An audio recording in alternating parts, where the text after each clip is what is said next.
iyo ugize Imana ikakuvungurira ku bumenyi, wibaza ibibazo, wagira Imana ibisubizo ukabibona. Namwe nibaza iteka ikibazo cya Afurika. Afurika ni ikihe kibazo ifite? Urabona, iyo utinze mu bihugu by'amahanga cyangwa se ukagira n'Imana ugasoma ijambo, ugenda unguka ubumenyi. Arica ndibaza ikibazo cya Afurika ni ikihe? Ikibazo cya Afurika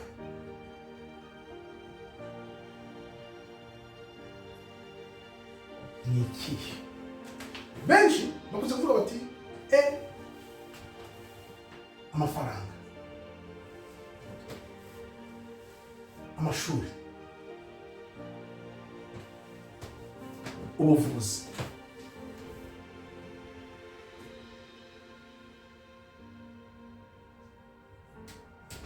n'ibindi byinshi cyane nk'ibyo ngibyo. Ikibazo cya Afurika maze kubona byibuze nk'abantu babiri bamaze kucyumva. Ni benshi yego, ariko reka mvuge babiri bagaragara. Hari uriya mugabo bita Rumumba,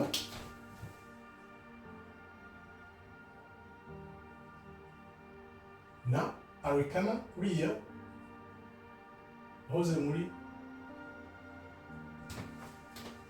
umuryango w'ubumwe bwa Afurika, akaba na ambasaderi muri ONU.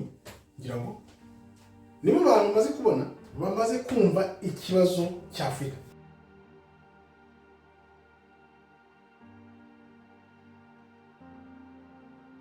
Ikibazo cya Afurika gikomeye kurusha uko benshi tugitekereza. Ibintu nabibonye hashize nk'imyaka 10 hafi aho, byandikaho nanjye bivuye ahantu ntazi. Ikibazo cya Afurika ni idini, amadini n'iyozabwonko umunyafurika yakorewe. Kuko wumve mu ijambo ry'Imana baratubwira ngo shyira Imana imbere ya byose, ibindi byose uzabibona. Shyira Imana imbere, shyira Imana imbere,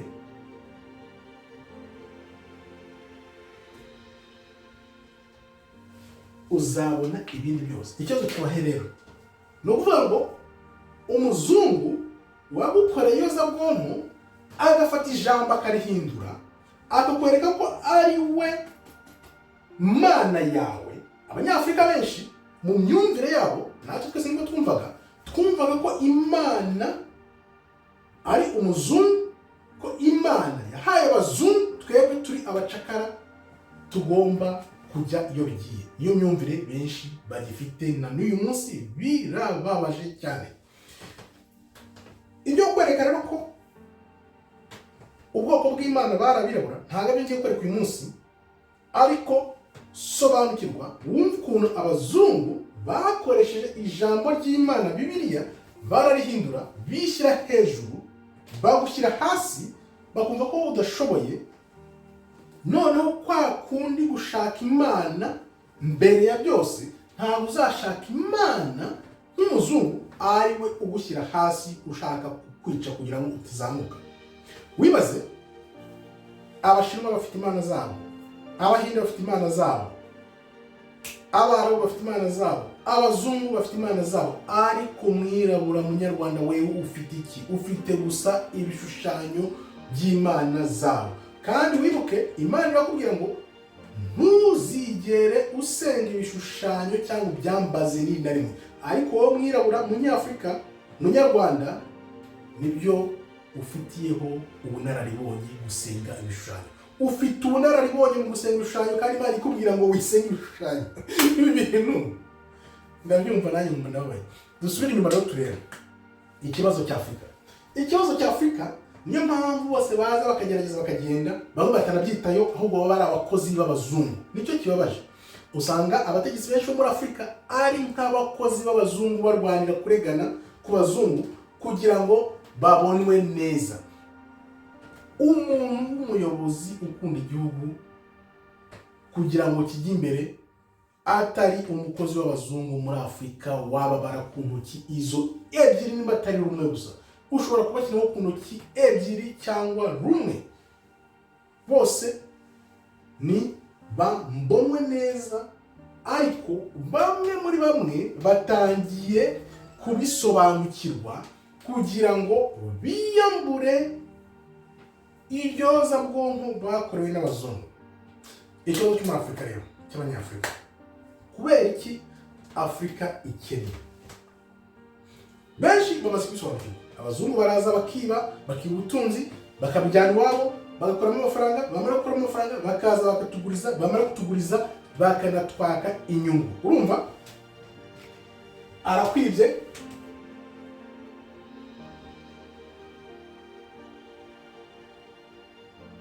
arakugurije,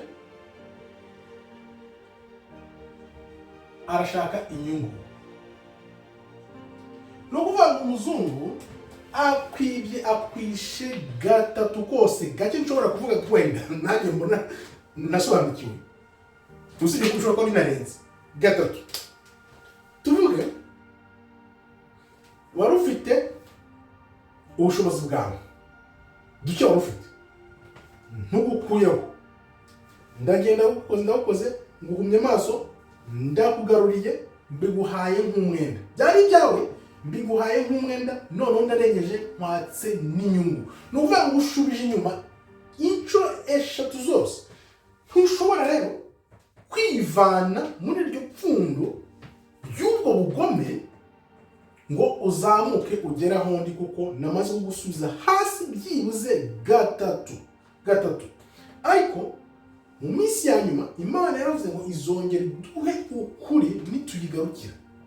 Ikibazo cy'abanyafurika rero, bateye Imana umugongo, bateye Imana umugongo. Abanyafurika icyo basabwa, bagomba kugarukira Imana yabo nyayo, bagasoma ijambo ry'Imana bakaryumva ubwaryo, batagendeye ku byo babwiwe n'umuzungu.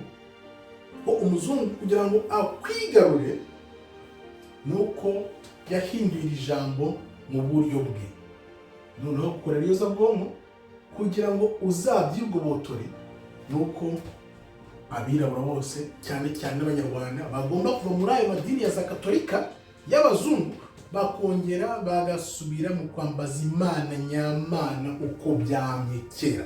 Nicyo kibazo Afurika ifite, nicyo kibazo abanyarwanda bafite. Umunsi abantu bazabyumva bagatangira kugenda biyorosora bava muri iryo yozabwonko ry'amadini bakorewe n'abazungu, bizaba birangiye. Niyo mpamvu ubona umuzungu arwana uko bishobotse kose, intambara ziri kuba hirya no hino ku isi yose zishamikiye kugira ngo weho umunyarwanda, we munyafurika utamenya ko ari we muntu uri hejuru yabo bose. Icyo kibazo Afurika ifite, ariko biragoye kucyumvisha abantu, kuko bifata igihe kugira ngo buri muntu wese agende yisobanukirwa. Tukaba twizera ko umunsi twese tuzabyumva tugahuza, bizaba birangiye. Nirwo rugamba umuzungu ari kurwana, niyo ntambara umuzungu ari kurwana agaramye. Abantu benshi bakibaza ngo Uburusiya, Ukraine, Israel, Hamas, mubiri inyuma byose ninde? Ni Amerika, kuko izi ko byanze bikunze umunsi umwe abirabura bazamenya iryo banga ry'uko bakorewe iyozabwonko, bizaba birangiye. Ukabona niyo mpamvu bakumira umwirabura mu mpande zose. Fata uruhande rwose watekereza, wumva ushaka gutekereza, urebe nk'umwirabura, baragukumira, bakagukumira. Ni ibintu natwe utabasha kumva. Ni nka gute ushobora kuba ufite iri jambo rimaze imyaka ingahe, amagana n'ibihumbi, ukaba utarigisomera ubwawe. Ibyo bintu wabisobanura ute?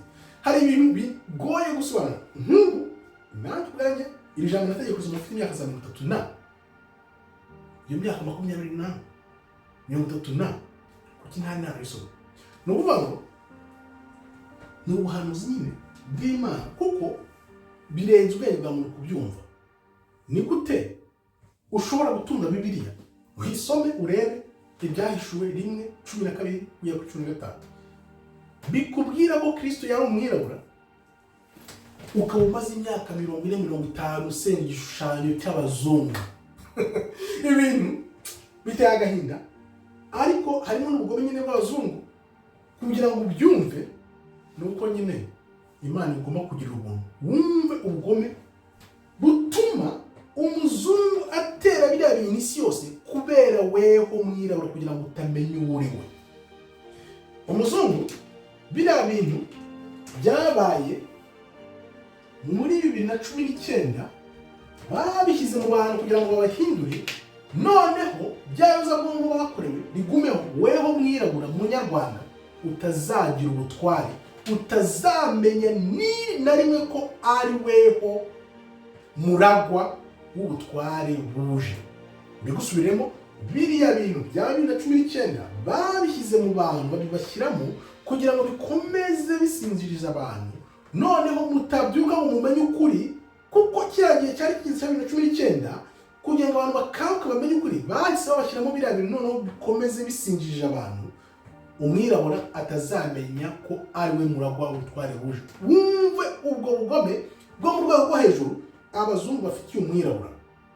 Kanguka, igihe niki nzi neza ko igihe kitarambiranye benshi bazagenda basobanukirwa bakumva urwego ruhebuje rurenze rw'ubugome umuzungu afitiye umwirabura. Ni ibintu utekereza kumva birababaje, ariko nta kundi twagomeye Imana yacu tuyitera umugongo nayo iratureka idushyira mu maboko y'abo ngabo baduhatse uyu munsi. Ariko dufite ububasha n'ubushake bwo kuba twabisohokamo kugira ngo twongere turagwe bwa butware twamye dufite nk'ubwoko bw'Imana abirabura. Murakoze rero, Imana ikomeze ibarinde. Shalom, shalom, shalom.